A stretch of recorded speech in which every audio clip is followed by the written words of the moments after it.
In the previous video, Chief Labordier explained that having fiscal power is as important as having legal authority over services. Fiscal power provides decision-making power, financial security, and autonomy as a government and community. It helps pay for service jurisdictions such as education, health, and other local services. It's the basis of the jurisdiction-based fiscal relationship. It's allowed us to gain experience and grow, and I want to share that learning experience with the hope it can inspire others. We learned that the best way to improve lives in our communities isn't necessarily another program. It's providing the tools we need to succeed. For instance, my community, Tk'emlúps, the Secwépemc, has been collecting property tax in the FMA for 10 years now, and just last year we collected over $7 million. In Tk'emlúps, we have experienced the direct impact that taxation has brought to our community. Through the creation of the Powell Arbor, the ability to build infrastructure, such as paved roads, street lights, fire protection, good drinking water, and most importantly, the ability to create meaningful jobs.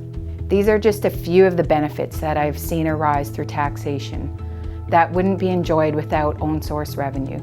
We are not tied solely to funding agreements, and we can implement the community's vision and fund projects and services that unite the people. Our story is one of many amongst FMA First Nations. We are creating our own fiscal relationship. These are two reasons our community and so many others were able to use FMA. The first and most important reason is you, our leadership, our members, and our collective community. The FMA let us take charge, and we have.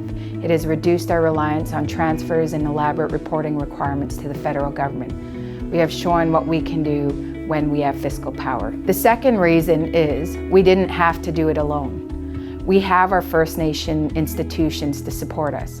Institutions such as First Nations Tax Commission, First Nations Finance Authority, and our First Nations Financial Management Board. We needed to work together because individually we are relatively small in numbers, but together we're able to hold each other up and go down a path that we envision together.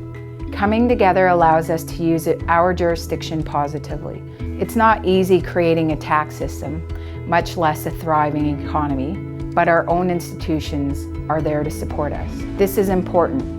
Our institutions protect our jurisdiction and our land for generations. Institutions help us with some big jobs. They help us access capital to build infrastructure. It starts with quality infrastructure. Get land investment ready when economic development is a community priority. Build tax systems from the ground up so we can have the means to provide the best possible services to our communities. Train our own government administration and build the skills of our people. Access quality advice and expertise on a range of issues. Represent and advocate for our interests with other governments. Provide investors and members transparency to foster certainty and protection in the governance of our lands for generations. We hope our experience can inspire other communities, inspire them to learn more and get involved with defining and developing their fiscal relationship. We have achieved a lot in a short time, and we're not done, far from it, because these are our lands, our jurisdiction, our institutions.